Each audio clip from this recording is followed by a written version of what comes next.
Everyone, welcome back to our channel coded curiosity. मैं हूं आंचल और आप सभी का स्वागत करती हूं आपके अपने चैनल में। तो यहाँ पर मैं आज लेकर आई हूं आपके लिए चैप्टर इलेक्ट्रिसिटी। ऑल्दो ये चैप्टर आपने अभी तक पढ़ लिया होगा, बट क्या होता है कि आप थ्योरी पढ़ते हैं तो न्यूमेरिकल भूल जाते हैं, न्यूमेरिकल करते हैं तो थ्योरी भूल जाते हैं। तो ये एक कंप्लीट वीडियो है जहाँ पे मैं आपके लिए theory as well as numerical दोनों लेके आई हूँ। और न्यूमेरिकल में भी मैंने कोशिश की है कि मैं प्रीवियस ईयर क्वेश्चंस लेकर आऊं, जिसमें मैं 2021 से लेकर के 2025 तक के क्वेश्चंस आपके सामने कवर करूंगी और आपको बताऊंगी कि कैसे इस क्वेश्चन को अटेम्प्ट करना है, थ्योरेटिकल क्वेश्चंस भी कैसे आ सकते हैं और आपको किस तरीके से करने हैं। तो ये कंप्लीट वीडियो है, वीडियो को एंड तक जरूर देखिएगा। जब आप इस वीडियो को देख लेंगे तो उसके बाद मुझे नहीं लगता कि आपको चैप्टर इलेक्ट्रिसिटी से कभी कोई डाउट हो सकता है।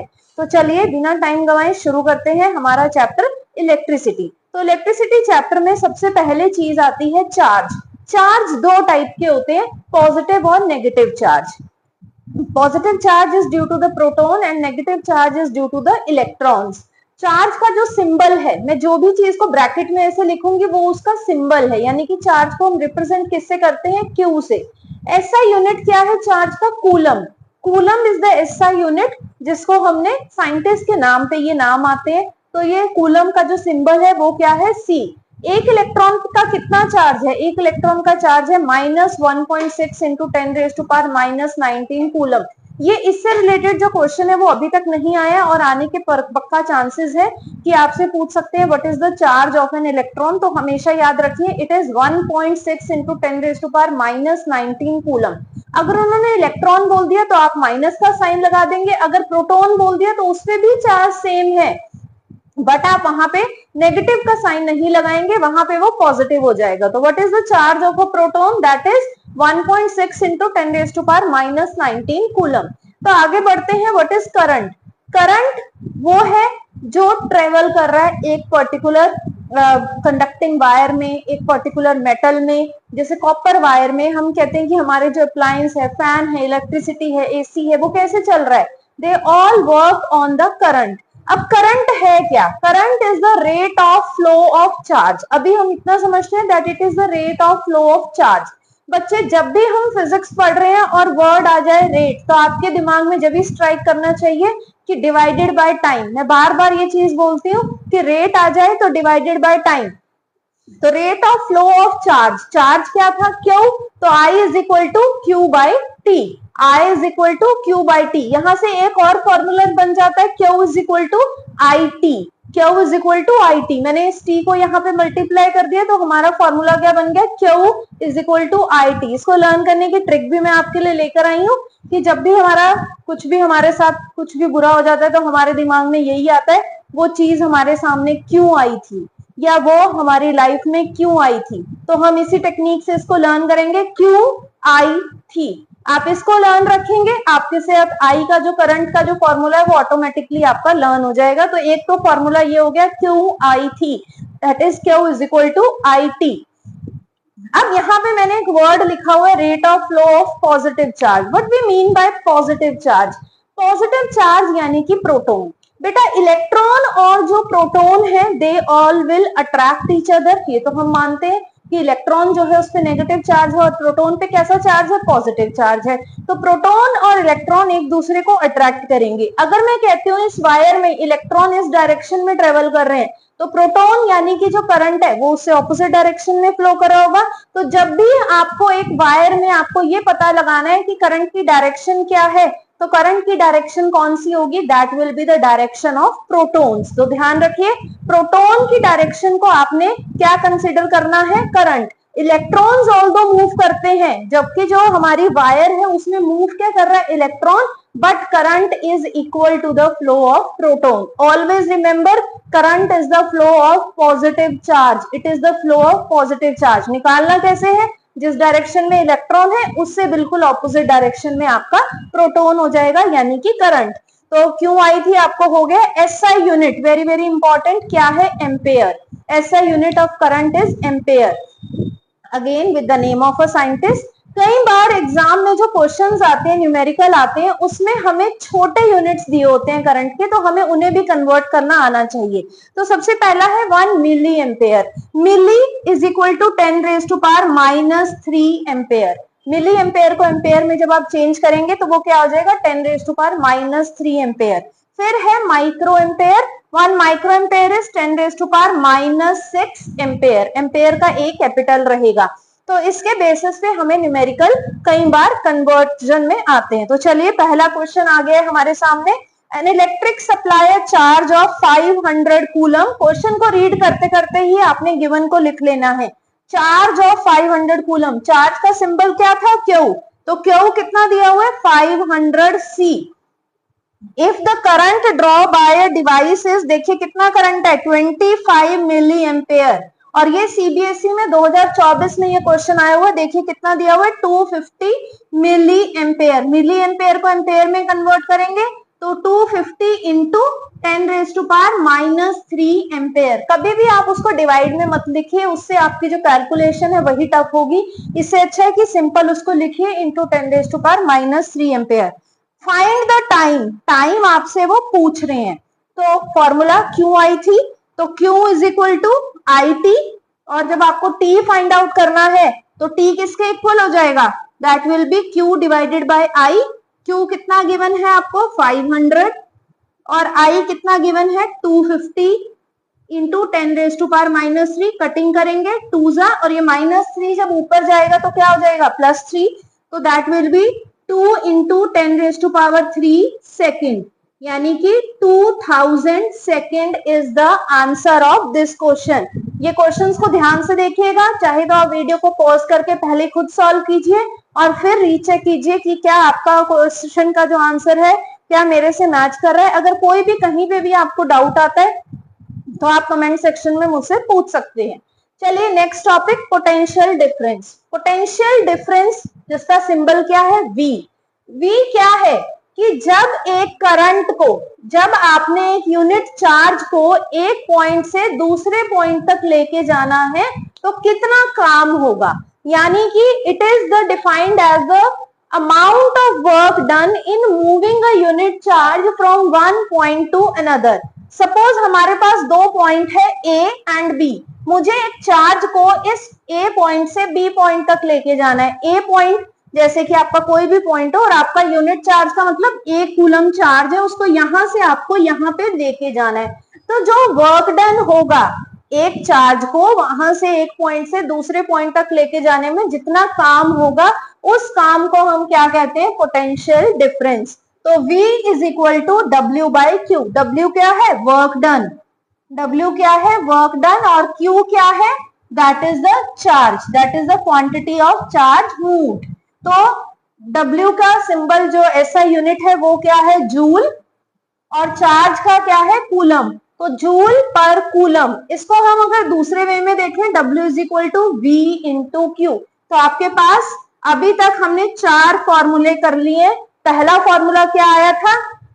I is equal to Q by T, Q is equal to I T. और अब जो तीसरा फॉर्मूला अभी हमने निकाला V is equal to W by Q, और चौथा W is equal to V into Q.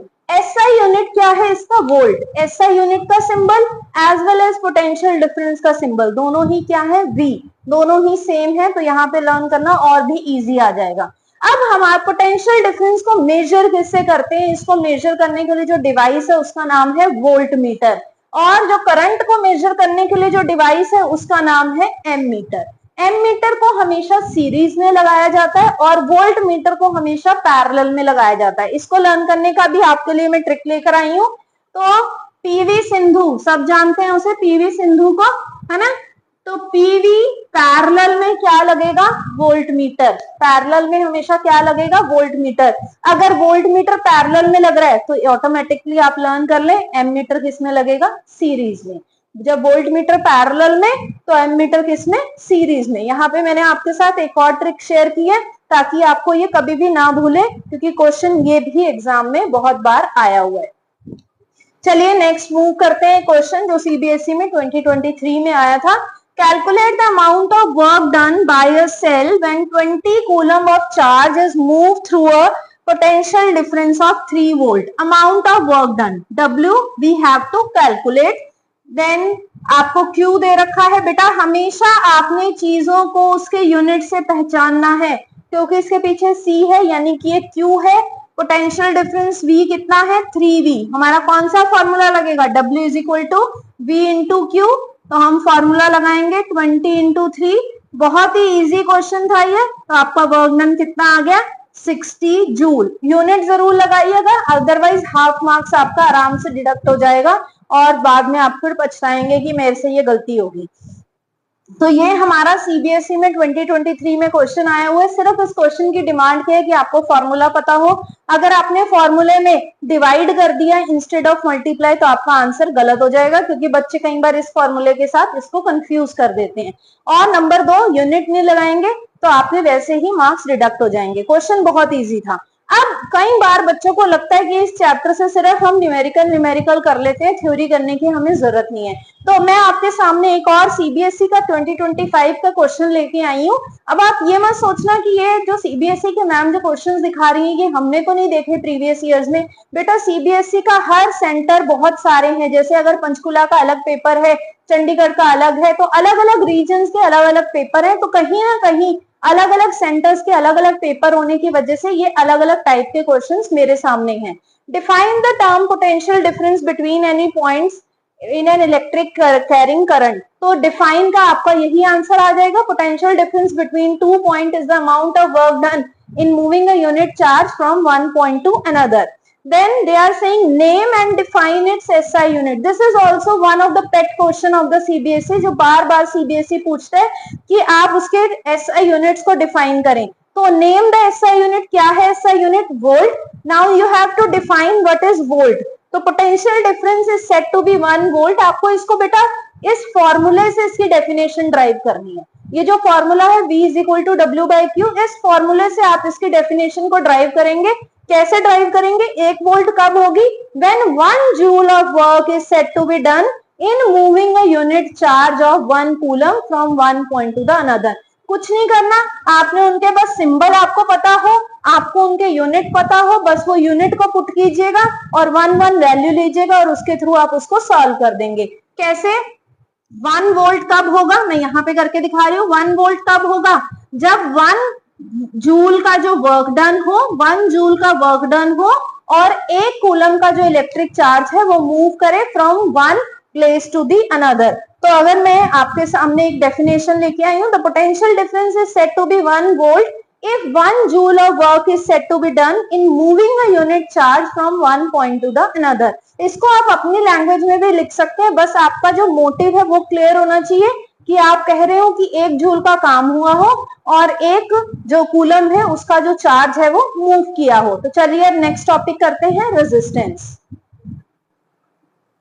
Resistance है क्या?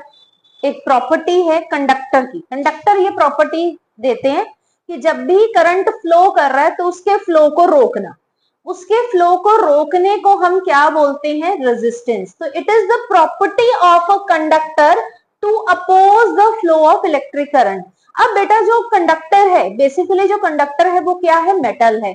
मेटल के बीच में क्या है? मेटल के एटम है। तो वो जो एटम है वो करंट को पास नहीं होने देंगे, वो उसके बीच में एक ऑब्स्ट्रक्शन, एक यानी कि रुकावट का काम करेंगे और यही रुकावट क्या कहलाती है? रेजिस्टेंस। ऑल्दो जो ये मेटेलिक कंडक्टर होते हैं उनका जो रेजिस्टेंस है वो कम है। जैसे कि अगर मैं कहूं कि अगर एक वायर सिल्वर की बनी हुई है तो उसका रेजिस्टेंस बहुत कम होगा, अगर एक वायर कॉपर की बनी हुई है तो उसका रेजिस्टेंस सिल्वर के कंपैरेटिवली थोड़ा ज्यादा होगा, बट अदर मेटल के कंपैरेटिवली कम होगा। इसी वजह से हमारे घरों में जो अप्लायंस है उनमें सिल्वर या कॉपर की वायर्स लगी होती हैं, क्योंकि सिल्वर जो है वो बेस्ट कंडक्टर है, यानी कि उसका रेजिस्टेंस बहुत ही कम है। तो ये जो रेजिस्टेंस है इसका सिंबल क्या है? आर। रेजिस्टेंस के कुछ फैक्टर्स हैं जिनके ऊपर ये डिपेंड करता है। सबसे पहला जो फैक्टर है वो है लेंथ, यानी कि अगर आपने कोई सर्किट बनाया और उस सर्किट की जितनी ज्यादा आप लेंथ लेंगे उतनी ही ज्यादा उसकी रेजिस्टेंस होगी। यानी कि अगर एक वायर जो है वो बहुत लंबी है और जो दूसरी वायर है वो छोटी है तो किसका रेजिस्टेंस कम होगा? जो वायर छोटी है। इससे हमारे पास क्या आ गया? That resistance is directly proportional to the length of the wire. Second come to the area. Area को स्टडी करने से पहले अगर आपने कभी ऑब्जर्व किया हो तो हमारे जो घरों में जो हमारे रेफ्रिजरेटर है या एसी है उसकी वायर कितनी मोटी होती है, और जो हमारा चार्जर है जिससे हम अपना फोन चार्ज करते हैं वो उसकी वायर कितनी पतली होती है। तो ये क्यों? क्योंकि जितनी मोटी वायर उतना कम रेजिस्टेंस, क्योंकि एसी रेफ्रिजरेटर इनको चलने के लिए ज्यादा करंट की जरूरत है। और ज्यादा करंट कैसे प्रोवाइड कर सकते हैं? By increasing the area of the wire. तो resistance is inversely proportional to area. Inversely proportional का क्या मतलब है? जितना ज्यादा एरिया उतनी कम रेजिस्टेंस, यानी कि एरिया जितना बड़ा होगा रेजिस्टेंस उतनी ही कम होगी। तो रेजिस्टेंस और एरिया का इनवर्सली रिलेशन है। इसके बाद मटेरियल, मटेरियल जैसे कि मैंने आपको बताया मेटल है, नॉन मेटल है या सेमीकंडक्टर्स है। तो जो सेमीकंडक्टर्स होते हैं उनका जो रेजिस्टेंस है वो एज कंपेयर टू कंडक्टर जो है वो थोड़ा सा ज्यादा होगा। इंसुलेटर्स तो करंट को पास ही नहीं होने देते, तो वो पास ही नहीं होने दे रहे, यानी कि रेजिस्टेंस बहुत ज्यादा है, यानी कि जो रुकावट वो पैदा कर रही है वो कहीं ज्यादा है in insulator as compare to the conductor. तो मटेरियल हो गया। टेम्परेचर, टेम्परेचर का रोल कैसे है? जैसे जैसे हीट अप हो जाएगी डिवाइस, जितना ज्यादा हीट अप हो गया, हीट अप होने से क्या होगा? काइनेटिक एनर्जी बढ़ेगी, एंड काइनेटिक एनर्जी बढ़ेगी तो मोशन ज्यादा तेज होगा, और जितना ज्यादा मोशन उतनी ज्यादा कोलिजन्स, यानी कि जो करंट के जो इलेक्ट्रॉन के जो मॉलिक्यूल जब वो ट्रेवल कर रहे हैं, ट्रेवल करते टाइम उनके बीच में टकराने का जो चांसेस हैं वो बहुत ज्यादा बढ़ जाएंगे, और जितने ज्यादा वो टकराएंगे यानी कि उतना ही ज्यादा जो है रेजिस्टेंस जो है वो जनरेट होगा। तो temperature increases, the resistance of a conductor increases. तो टेम्परेचर का direct relation, resistance increases as temperature increases. तो लेंथ और एरिया के बेसिस पे हमारे पास एक फॉर्मूला आता है, resistance is directly proportional to length upon area. Proportionality का साइन जब भी हटता है तो एक कांस्टेंट आता है, और यहाँ पे वो जो कांस्टेंट है उसका क्या नाम है? उसका नाम है resistivity. R is equal to rho L by A।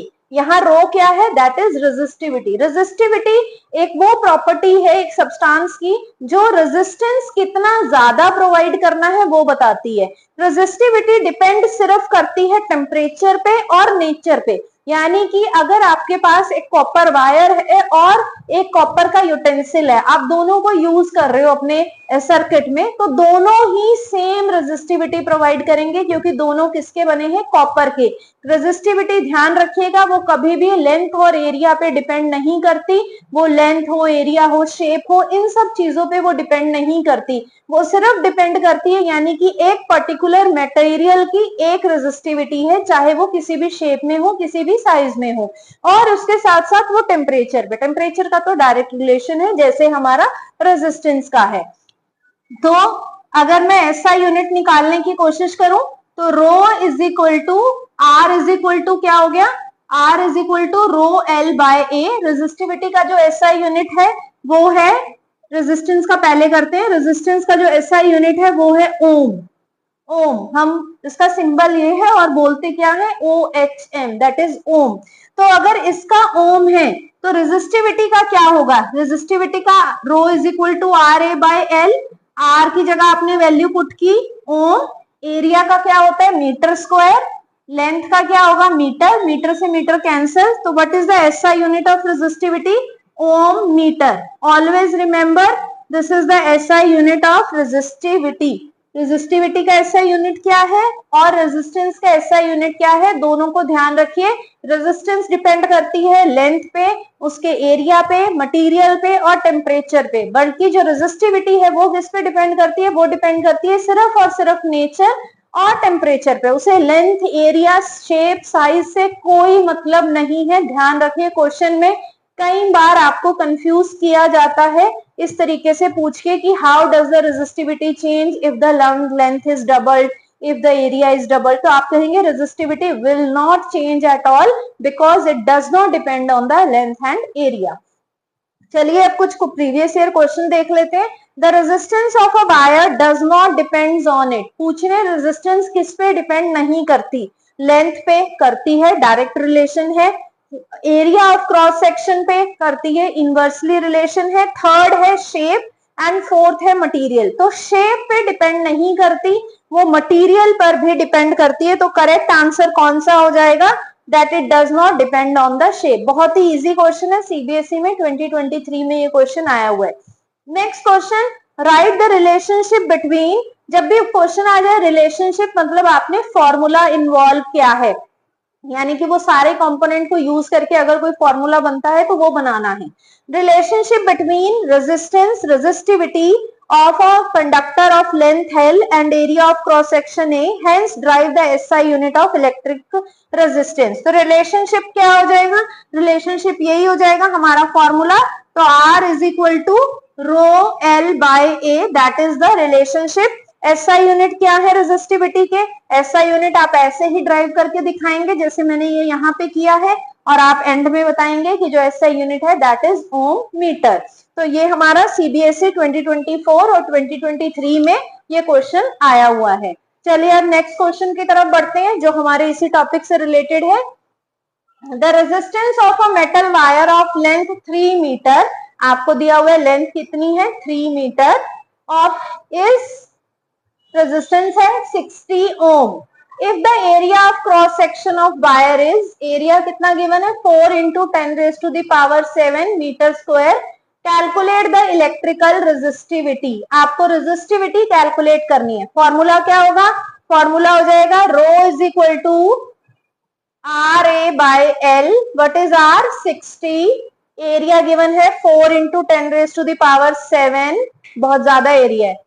Length कितनी है 3, तो 3 2 जा 20, 24 जा 80 into 10⁻⁷ ohm metre. This is the value of resistivity.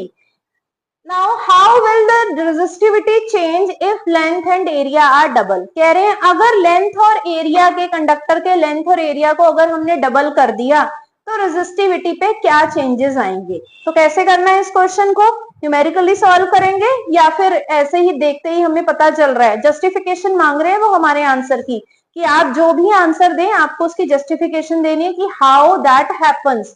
तो अगर आपको याद हो ये क्या पूछ रहे हैं, how will resistivity will change, resistivity कैसे चेंज होगी अगर लेंथ और एरिया जो है वो डबल कर दें। तो आप क्या कहेंगे? Resistivity will not change if the length and area are double, because it does not depend on the length and area, it simply depend on nature as well as temperature। तो ये आपकी justification हो जाएगी answer की। तो आप क्या लिखेंगे? Resistivity will not change. ठीक है, और जो मैंने आपको एक्सप्लेन किया वो लिखेंगे। तो ये बहुत ही इंपॉर्टेंट क्वेश्चन है, इस क्वेश्चन पे आप स्टार मार्क लगा लीजिए। सीबीएसई में 2022 और 21 में क्वेश्चन पूछा गया और इस सेशन में भी आने के पूरे चांसेस हैं। चलिए next question, a wire of given material having length L and area of cross section A has a resistance of 4 ohm. एक वायर है जिसकी लेंथ L है और area of cross section A है, और उसका रेजिस्टेंस आपको कितना दे दिया 4 ohm। Find the resistance of another wire of same material। Why they have mentioned the same material?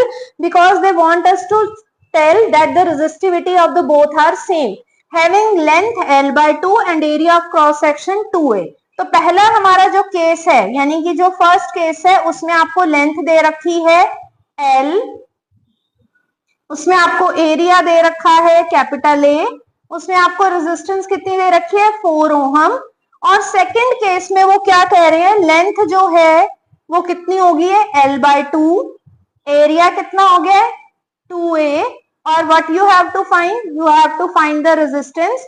और रेजिस्टिविटी तो दोनों की सेम रहेगी, तो मैंने दोनों की रेजिस्टिविटी को रो ही मान लिया है। तो अगर मैं यहाँ पे वैल्यू पुट करती हूँ, मैं इस क्वेश्चन को रो की टर्म्स में ही ले लेती हूँ। तो रो इज इक्वल टू, या रेजिस्टेंस के टर्म में ले लें जैसे भी आपको रहे, R is equal to rho L by A। तो R की वैल्यू पुट करते हैं, कितनी है 4 ohm is equal to rho L by A। क्योंकि रो दोनों में कॉमन है इसलिए रो की टर्म्स में ज्यादा इजी रहेगा। तो 4a बाय L, यहाँ पे ये वैल्यू आ गई है। अब यहाँ पे भी रो के टर्म्स में अगर हम लेते हैं तो क्या आ जाएगा, देखो rho is equal to R we have to find out length होगी है l/2 और एरिया है 2a, 2a/l/2। तो रो यहाँ पे कितना आ गया, r इंटू 4a/l। तो हमारे पास ये दो इक्वेशंस बन गई है। अब यहाँ पे आप देखो क्या है, रो इज इक्वल टू 4a/l, यहाँ पे rho is equal to r into 4a/l। अब r की जो वैल्यू है, या तो हम इसकी वैल्यू को यहाँ पे पुट कर दें तो भी हमारा क्वेश्चन आ जाएगा, या दूसरे तरीके से भी करेंगे तो भी आ जाएगा। मैं आपके सामने कर रही हूँ, देखो। तो rho is equal to RL/A is equal to R is equal to rho L/4A। ये आपकी इक्वेशन होगी 1, ये आपकी इक्वेशन होगी 2। तो दोनों को अगर हम इक्वेट कर दें, सेकेंड इक्वेशन से फर्स्ट इक्वेशन को डिवाइड करेंगे, R divided by 4 is equal to, first equation को लिखा रो L/4A, सेकेंड इक्वेशन क्या थी, रो L/A। तो डिवाइड में है तो ऊपर रिवर्स हो जाएगा, कटिंग हो जाएगी, तो क्या बचा, R/4 इज इक्वल टू 1/4। तो 4R is equal to 4R कितना आ गया, 4/4 दैट इज 1 ओहम। तो what will be the resistance, that will be 1 ohm. तो इसको तरह से इस क्वेश्चन को करेंगे। और ये जो क्वेश्चन है ये हमारे CBSE में 2025 में ये क्वेश्चन आया था एक सेट के अंदर।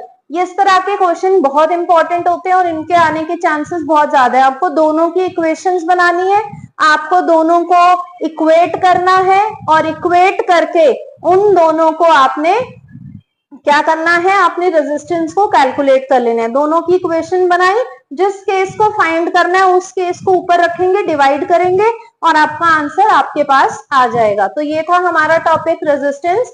अब हम बहुत ही इंपॉर्टेंट टॉपिक करने जा रहे हैं जिसका नाम है Ohm's law. Ohm's law, Ohm's law जो है वो आपका वोल्टेज और करंट दोनों का एक कॉम्बिनेशन में लॉ है, जो हमें ओम ने, जो साइंटिस्ट थे ओम, उन्होंने ये लॉ हमारे सामने रखा। और ओम्स लॉ कहता क्या है कि अगर टेम्परेचर कांस्टेंट है, अगर टेम्परेचर कांस्टेंट है तो जो करंट फ्लो करेगा through a conductor is directly proportional to the potential difference. यानी कि जितना ज्यादा वोल्टेज का डिफरेंस होगा उतना ही ज्यादा एक कंडक्टर से करंट फ्लो करेगा। तो जितना ज्यादा वोल्टेज का डिफरेंस उतना ज्यादा करंट, यानी कि वोल्टेज यानी कि V is directly proportional to I। तो अगर आपको ओम्स लॉ आता है तो आप ये डेफिनेशन लिखेंगे और V is directly proportional to I ये देंगे। इसके साथ ही आपको VI ग्राफ भी पता होना चाहिए, VI ग्राफ। अब ये VI ग्राफ भी मैंने यहाँ ड्रॉ किया और एक मैंने ड्रॉ किया है IV ग्राफ। दोनों देखने में ऑलमोस्ट हमें सिमिलर ही लग रहे हैं, पर दोनों में डिफरेंस है। डिफरेंस जो है वो देता है आपको कि ये स्लोप हमें क्या देगी। ये स्लोप को समझने से पहले हम यहाँ प्रोपोर्शनैलिटी का जब साइन हटाएंगे तो क्या आ जाएगा, V इज इक्वल टू एक कांस्टेंट आएगा और उस कांस्टेंट का नाम क्या है, R। R अभी हमने पढ़ा, R क्या है, रेजिस्टेंस। तो अगर रेजिस्टेंस के टर्म्स में मुझे इसका फॉर्मूला निकालना है तो वो क्या हो जाएगा, R is equal to V/I। ये I को अगर मैं नीचे ले जाऊं तो ये क्या हो जाएगा, R is equal to V/I। तो रेजिस्टेंस का जो फॉर्मूला है वो क्या है, R is equal to V/I।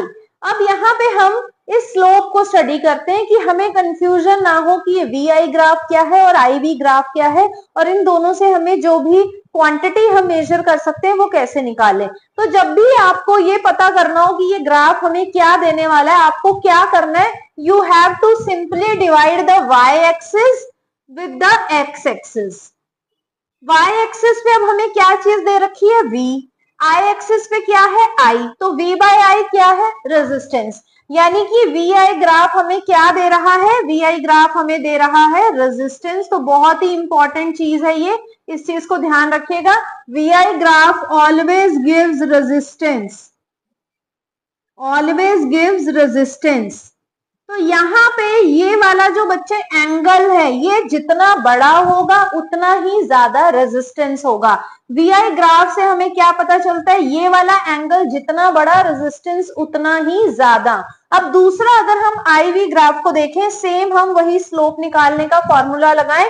Y axis पे क्या है, यहाँ पे I, और X एक्सिस पे क्या है, V। तो I/V यानी कि इसका रेसिप्रोकल I/V हमें क्या देगा, 1/R। तो यानी कि रेजिस्टेंस का वो रेसिप्रोकल हो जाएगा, जिसे आप हायर क्लासेस में पढ़ेंगे, इसे हम कहते हैं कंडक्टेंस। तो I by V gives us the conductance, यानी कि जितना ज्यादा ये वाला इसकी जो वैल्यू होगी एंगल की, उतनी ही कम रेजिस्टेंस अगर आपका ग्राफ है I by V। अगर ग्राफ I by V है तो आपका जो ग्राफ की जो स्लोप होगी वो आपको जितना ज्यादा ग्राफ की स्लोप उतनी ही कम रेजिस्टेंस। तो इस चीज को आप यहां से इजीली कैलकुलेट कर सकते हैं। इसके बेसिस पे सीबीएसई में बहुत बार क्वेश्चन आते हैं, ग्राफिकल क्वेश्चन आते हैं।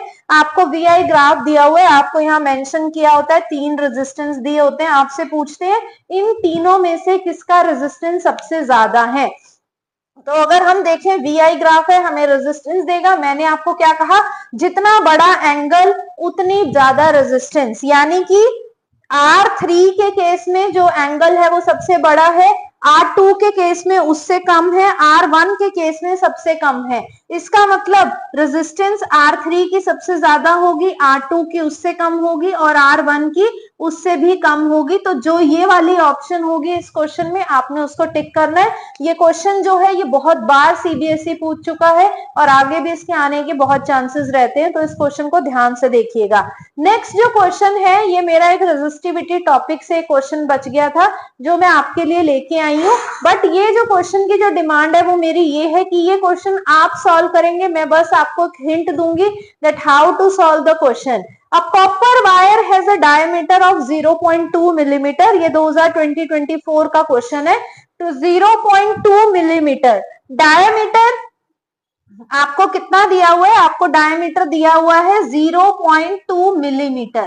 तो इस क्वेश्चन में डायमीटर गिवन है, मुझे डायरेक्ट जो है एरिया गिवन नहीं है।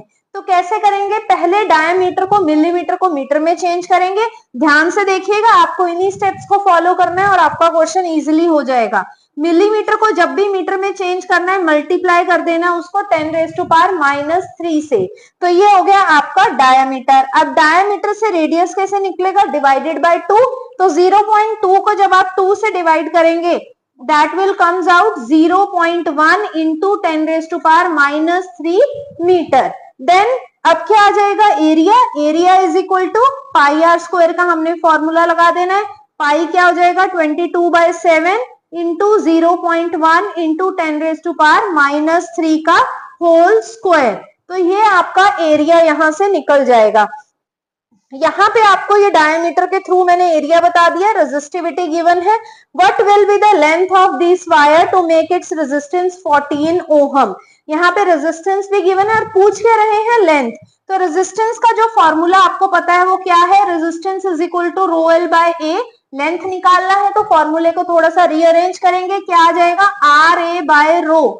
आर की वैल्यू ये रही आपकी 14 ओहम, एरिया आप यहां से कैलकुलेट करेंगे, रो जो है वो ये रहा आपका resistivity of 61.6 into 10⁻⁻8 ohm metre. तो ये सारी वैल्यूज जब आप पुट करेंगे, आप आंसर कैलकुलेट करेंगे और आंसर जो है आप मेरे साथ शेयर करेंगे और मुझे बताएंगे कि आपका आंसर क्या आया। फिर मैं आपको बताऊंगी कि आंसर सही है या गलत है।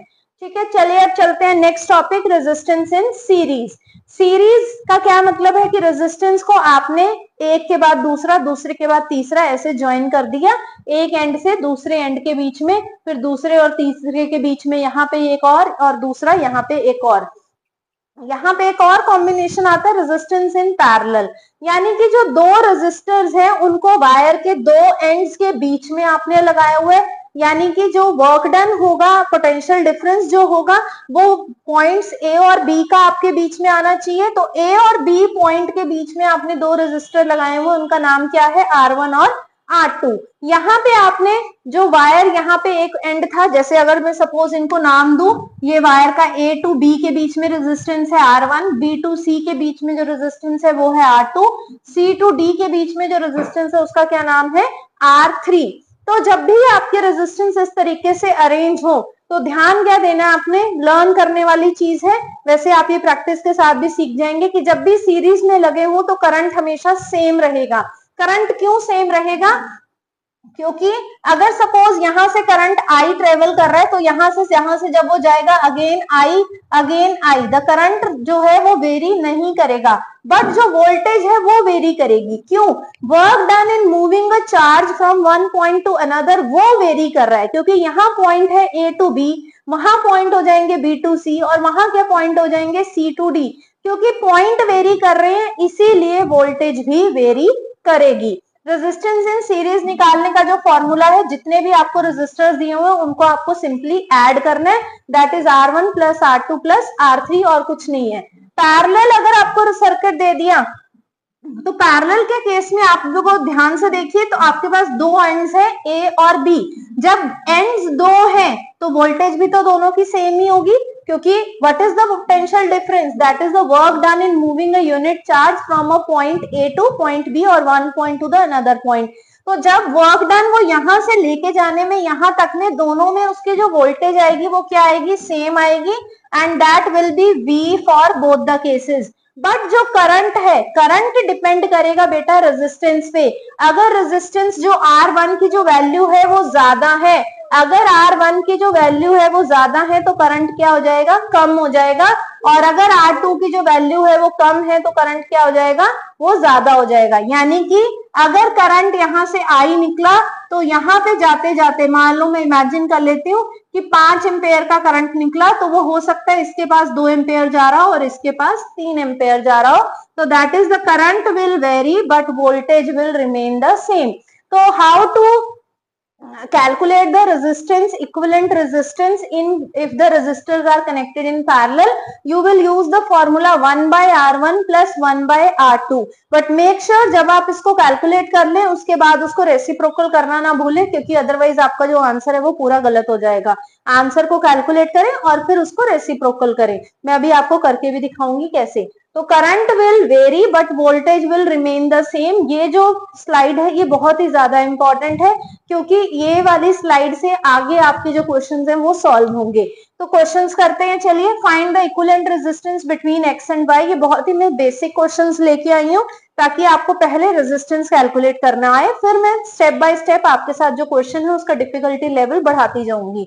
तो बिटवीन एक्स एंड वाई अगर आप देखें दो रेजिस्टर लगे, एक है 3 ओम दूसरा है 6 ohm, but how they are connected, they are connected in parallel. Parallel में निकालना है equivalent resistance, what will be the formula, 1 by R1 plus 1 by R2 and so on. कुछ भी नंबर हो सकता है, यहाँ पे ये कोई लिमिट नहीं है। तो 1 by 3 प्लस 1 by 6, एलसीएम लेंगे तो 6 आ जाएगा, 2 प्लस 1, तो 1 by RE कितना आ गया आपको equivalent resistance, that is 3 by 6, that is 1 by 2। तो इक्विवेलेंट रेजिस्टेंस कितना आया, 2 ओम। वेरी वेरी इंपॉर्टेंट, देखो मैंने यहाँ पे इसको 1 by 2 को रेसिप्रोकल किया तभी आंसर आपका कितना आ गया, 2 ओम। तो ये फर्स्ट जो पार्ट है उसका आंसर क्या हो जाएगा, 2 ओम। जो सेकंड क्वेश्चन है, सेकंड क्वेश्चन में अगर आप देखें यहाँ पे जैसे सपोज यहाँ से करंट जो ट्रेवल कर रहा है, एक जो रेजिस्टर है ये ऊपर वाली तरफ लगा है, दैट इज 16 ओम, और दो अगर आप इनको ध्यान से देखें ये दोनों कैसे लगे हुए हैं, सीरीज में, और ये दोनों के साथ एक है पैरेलल में। तो पहले हमें सीरीज वाला सॉल्व करना है, दैट इज 1 इक्विवेलेंट रेजिस्टेंस निकालेंगे, 8 प्लस 8 कितना आ जाएगा, 16 ओम। तो इन दोनों को सॉल्व कर दिया 16। अब ये जो सर्किट है अगर मैं इसको आपको रीड्रॉ करके दिखाऊं, ये सर्किट अब कुछ ऐसा हो गया है, एक 16 का ऊपर और एक 16 का नीचे, ठीक है। अब ये जो सर्किट है इसमें ये 16 ओम का तो ऑलरेडी था और ये 16 का, अब ये क्योंकि हमने उसको टोटल रेजिस्टेंस निकाल ली तो ये ऐसे हो गया। अब ये दोनों कैसे हो गए, पैरेलल में। फॉर्मूला क्या लगेगा, 1 by RE give rise to 1 by 16 plus 1 by 16, LCM will be 16, 1 plus 1 that is 2 by 16, 1 by 8, but RE कितना हो जाएगा, 8 ohm. Equivalent resistance of the circuit between X and Y is 8 ohm. तो पहले question का answer आया 2 ohm और दूसरे का क्या आया, 8 ओहम। यहाँ पे मैं एक और इम्पॉर्टेंट चीज आपके साथ शेयर करना चाहूंगी कि जब भी हम रेजिस्टर्स को सीरीज में लगाते हैं तो जो टोटल रेजिस्टेंस होती है वो हमेशा बढ़ जाती है। वो तो हमें वैसे क्वेश्चन करने से भी पता चल रहा है कि R1 प्लस R2 अगर हम करेंगे, यहाँ ये रेजिस्टेंस जो था ये 3 था, ये 6 था, ये दोनों कैसे थे, पैरेलल में। जब भी पैरेलल में लगाएंगे तो जो सबसे छोटा रेजिस्टर होगा, छोटा कितने वैल्यू का है, 3 ओम, तो जो 3 ओम का जो रेजिस्टर है उससे भी कम आंसर आपका आना चाहिए। अगर आपका आंसर 3 से ज्यादा आ रहा है तो आपने कुछ ना कुछ एरर किया है क्वेश्चन में। तो हमारा आंसर कितना आया, 2। तो दिस इंडिकेट कि हमारा जो आंसर है वो सही है। अब ये करता क्या है, जब भी आप सर्किट में रेजिस्टर्स को पैरेलल में लगाएंगे, they always reduce the total resistance, उससे जो टोटल रेजिस्टेंस है वो कम हो जाएगी। तो यहाँ पे वो कितनी कम होगी ये कोई वेरी नहीं करता, मतलब सबसे छोटे रेजिस्टर से भी कम। अगर 2.9 भी आंसर आ जाता तो भी वो ठीक ही होता, ठीक है। देन आपका जो सेकंड पार्ट है उसमें अगर आप देखें, ये दो जो थे आपके सीरीज में थे, जब आपने 8 को 8 के साथ सीरीज में रखा तो जो इक्विवेलेंट रेजिस्टेंस आई थी वो आपकी आई थी 16 ओहम। तो ये देखिए, जब भी सीरीज में रखेंगे तो जो टोटल रेजिस्टेंस है वो बढ़ जाएगी, और जब भी पैरेलल में रखेंगे तो जो टोटल रेजिस्टेंस है वो कम हो जाएगी। तो जब मैंने पैरेलल में 16 और 16 को जब मैंने पैरेलल में रख के सॉल्व किया तो जो आंसर आया वो कितना आया, 8 ओहम। तो ये कुछ बेसिक क्वेश्चन थे। अब हम आगे करते हैं कुछ इसी से आगे जो कॉम्प्लेक्स लेवल के जो क्वेश्चंस है वो करेंगे। नेक्स्ट क्वेश्चन है, find the equivalent resistance between A and B. इस तरह के सर्किट देखकर ही जनरली जो बच्चे होते हैं वो घबरा जाते हैं कि पता नहीं ये कैसा सर्किट आ गया, और इस सर्किट को वो कैसे स्टडी करते हैं कि ये दोनों जो है वो पैरेलल में है और ये दोनों आपस में पैरेलल में, बट ऐसा नहीं है। इस तरीके के क्वेश्चन को स्टडी करने के लिए आपको सबसे पहले पॉइंट्स देखने हैं। जैसे इस सर्किट में आपको ए और बी पॉइंट्स दिए हुए हैं, तो इन पॉइंट्स को आप स्टडी करिए और यही पॉइंट्स आपको हेल्प करेंगे कि कैसे इक्विवेलेंट रेजिस्टेंस जो है वो फाइंड करनी है। तो यहाँ पे जो पॉइंट है वो क्या है, पॉइंट ए और पॉइंट बी के बीच में हमें इक्विवेलेंट रेजिस्टेंस फाइंड करनी है। तो अगर आप देखें यहां से जैसे कोई करंट आ रहा होगा तो वो जो करंट है वो इस साइड और इस साइड दो डायरेक्शन में डिवाइड हो गया। दो डायरेक्शन में डिवाइड होने के बाद यहाँ से जो करंट आ रहा है वो यहाँ से सीधा आएगा आएगा आएगा आएगा। तो इट मींस ये तीनों को जो करंट है वो कैसा मिल रहा है, सेम मिल रहा है। तो इस सर्किट को अगर मैं रीड्रॉ करती हूँ सिंपल वे में, तो ये आपका पॉइंट हो गया ए, यहाँ पे ये आपका आ गया 2 ओहम, और यहाँ पे नीचे 2, then again 2 and then again 2। तो ये ऐसे कुछ आपका ये सर्किट बन गया। दो पॉइंट्स है ए एंड बी, और ये आपका 2 ओहम 2 ओहम और 2 ओहम। तो यानी कि इस सर्किट में 3 रेजिस्टर जो है वो सीरीज में है और जो एक रेजिस्टर है वो कैसे है, वो पैरेलल में है। तो सबसे पहले इन सीरीज को सॉल्व कर देंगे तो इक्विवेलेंट रेजिस्टेंस कितनी आ जाएगी, 6 ओहम, 2 + 2 + 2। अब 6 और 2 आपस में कैसे हैं, पैरेलल में। तो हाउ टू कैलकुलेट, 1/6 + 1/2, एलसीएम लेंगे तो 6 आ जाएगा, 1 + 3 दैट इज 4/6। इक्विवेलेंट रेजिस्टेंस कितना आ गया, 6/4। हमेशा रेसिप्रोकल करना ध्यान रखिए, 2 2 = 4, 2 3 = 6 दैट इज 1.5 ओहम। तो 2 से भी छोटा, पैरेलल में कौन कौन लगे थे, 2 और 6, तो 2 से भी कम आया। इट मींस जो मेरा आंसर है वो सही है। तो इस सर्किट का जो आंसर है वो कितना है, 1.5 ओहम। चलिए नेक्स्ट क्वेश्चन की तरफ बढ़ते हैं। जो नेक्स्ट क्वेश्चन है ये हमारा जो अभी प्रेजेंट का जो सैंपल पेपर सीबीएसई ने इशू किया है, ये क्वेश्चन मैंने वहां से आपके लिए लेके आई हूँ। इस क्वेश्चन में अगर आप देखें तो एक रेजिस्टर जो है वो 4 ओहम का, दो वो सीरीज में है, और दो रेजिस्टेंस 8 ओहम के ये पैरेलल में लगे हुए हैं। आपको 2 एमीटर दिए हुए हैं। एमीटर क्या मेजर करते हैं, एमीटर मेजर द करंट, और लगते कहाँ है, सीरीज में। एक आपको बैटरी दी गई है, बैटरी का जो आपको वोल्टेज है वो है 8 वोल्ट। 8 वोल्ट की ये बैटरी जो है वो वोल्टेज प्रोवाइड कर रही है। आपसे पूछ के रहे हैं effective resistance of 2 8 ohm resistance, effective resistance of 2 8 ohm यानी कि रेजिस्टेंस इन पैरेलल कैसे कैलकुलेट करेंगे, तो चलिए देखते हैं। तो 1/RE = 1/8 + 1/8, एलसीएम 8, 1 + 1 1/RE। तो 1/RE = 2/8 दैट इज 1/4। तो RE कितना आ गया, इक्विवेलेंट रेजिस्टेंस कितना आ गया, 4 ohm. This is the answer of first question. Second question में कह रहे हैं current flowing through the 4 ohm resistor. 4 ohm resistor से कितना करंट फ्लो कर रहा है। अब जो 4 ओहम रेजिस्टर है उससे ये वोल्टेज ने जो करंट प्रोवाइड किया वही वो उससे फ्लो करेगा, यानी कि जो टोटल करंट, यानी कि मुझे निकालना पड़ेगा टोटल करंट। और अगर मुझे टोटल करंट निकालना है तो मुझे उससे पहले टोटल रेजिस्टेंस चाहिए और टोटल वोल्टेज। टोटल वोल्टेज मुझे ऑलरेडी प्रोवाइडेड है, टोटल रेजिस्टेंस मुझे कैलकुलेट करनी पड़ेगी, यानी कि ये जो 4 है ये इसके साथ क्या हो जाएगा, सीरीज में। ये 4 इसके साथ सीरीज में हो जाएगा। अगर मैं सेकंड पार्ट अब मैं सॉल्व कर रही हूँ तो resistance, equivalent resistance 4 + 4, I guess आपको समझ आ गया होगा कि ये दोनों पहले पैरेलल में थे, मैंने इनको सॉल्व कर लिया। अब जो आंसर आया है वो इसके साथ क्या हो जाएगा, सीरीज में। तो ये दोनों को पहले मुझे सॉल्व करना पड़ेगा। आंसर आ गया 8 ओहम, क्योंकि मुझसे करंट फ्लोइंग थ्रू 4 ओहम पूछ रहे हैं, तो 4 ओहम से उतना ही करंट फ्लो करेगा जितना वो बैटरी जो है वो प्रोवाइड कर रही है। तो ये आप V = IR वाला जो फॉर्मूला था, ये V = IR वाला जो फॉर्मूला है वैसे निकलेगा। और आपको R है, I कितना है, I है आपके पास V/R।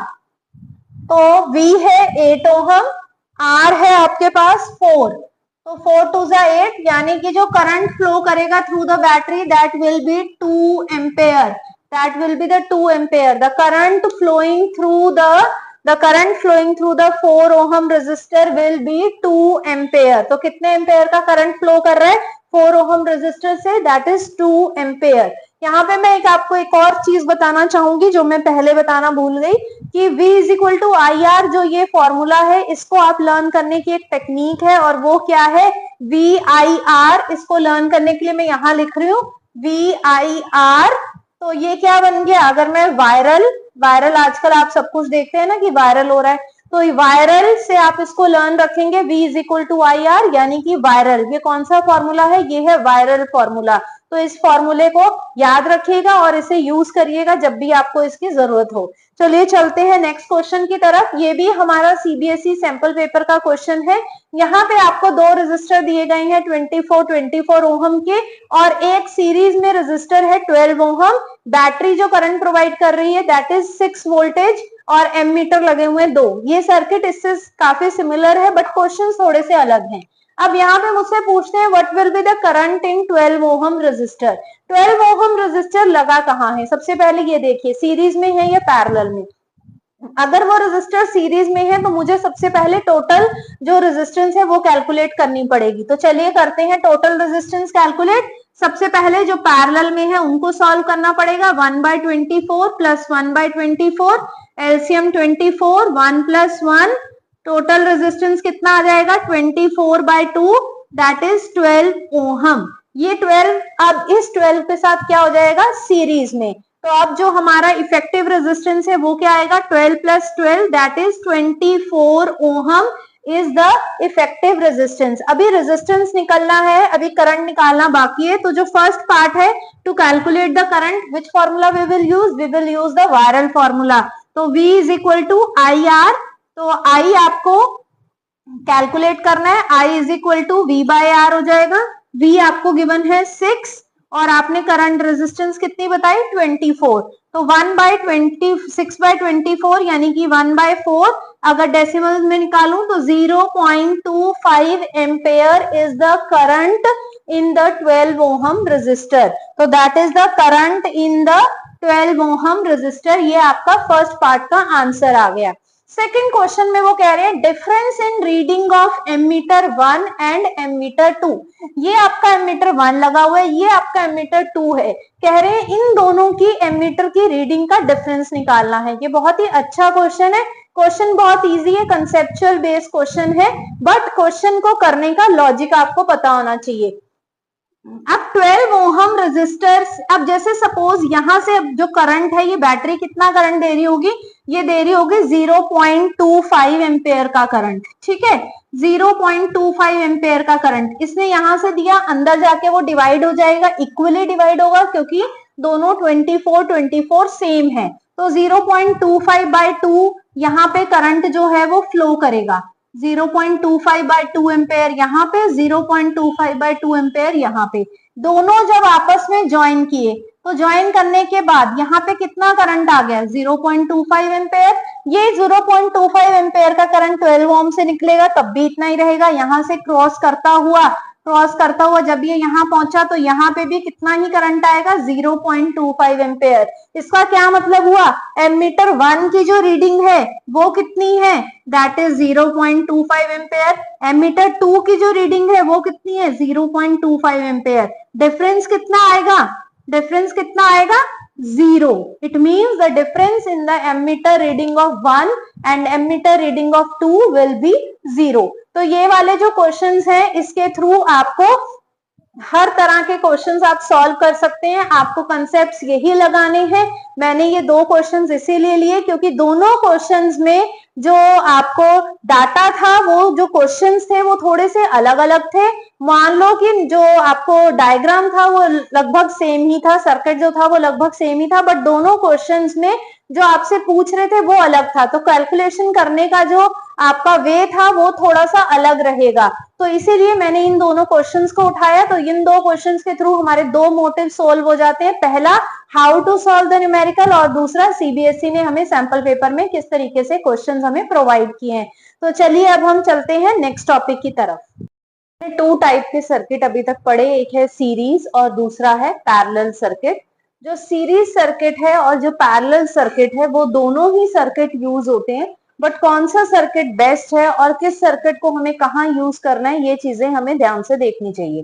तो क्या क्या डिसएडवांटेजेस हैं सीरीज सर्किट की, कि अगर एक अप्लायंस काम करना बंद कर देगा तो उस घर के सारे अप्लायंस ही काम करना बंद कर देंगे, कि यानी कि अगर एक अप्लायंस में कोई शॉर्ट सर्किट हो जाता है, कुछ भी हो जाता है, तो घर के सारे अप्लायंस ही बंद हो जाएंगे। नंबर 2, सारे अप्लायंस का एक ही स्विच होगा, यानी कि अगर आप विंटर सीजन में भी आप चाहते हो कि लाइट ऑन करना हो और आपका फैन ऑटोमेटिकली ऑन हो जाएगा। तो ये एक सबसे बड़ी डिसएडवांटेज है, that they all have the single switch. All appliance do not get the same voltage. जो इंडिया में जो हमारे घरों में जो वोल्टेज सप्लाई आती है वो आती है 220 वोल्ट, और सारे अप्लायंस को काम करने के लिए वोल्टेज 220 ही चाहिए होती है। ऑल्दो करंट की जो वैल्यू है वो वेरी करेगी, वो हर अप्लायंस की अपनी अपनी होती है। तो जो 220 वोल्टेज का जो करंट है, 220 वोल्टेज जो हमारे अप्लायंस को चाहिए, अगर हमने उन्हें सीरीज में जोड़ दिया तो सबको 220 नहीं मिलेगी। सबसे जो फर्स्ट नंबर पे लगा होगा वो ब्राइटर ग्लो करेगा, यानी कि अगर हमने 10 बल्ब को आपने सीरीज सर्किट में जोड़ा तो 10 में से जो फर्स्ट नंबर पे होगा वो बहुत ही ब्राइट होगा, और जो लास्ट नंबर पे होगा वो बहुत ही डिम ग्लो करेगा, क्योंकि फर्स्ट को तो 220 वोल्टेज मिल रही है, जैसे जैसे वो सीरीज में आगे बढ़ते जा रहे हैं वैसे वैसे उनकी वोल्टेज जो है वो कम होती जाएगी। Next, the overall resistance of the circuit increases, क्योंकि हमने किस में लगाया है, हमने लगाया है सीरीज में। और मैंने आपको बताया कि जब भी हम सीरीज में कभी भी अप्लायंस को जोड़ेंगे, रेजिस्टर्स को सीरीज में जोड़ेंगे, तो जो रिजल्टेंट रेजिस्टेंस है वो हमेशा इंक्रीज करेगी।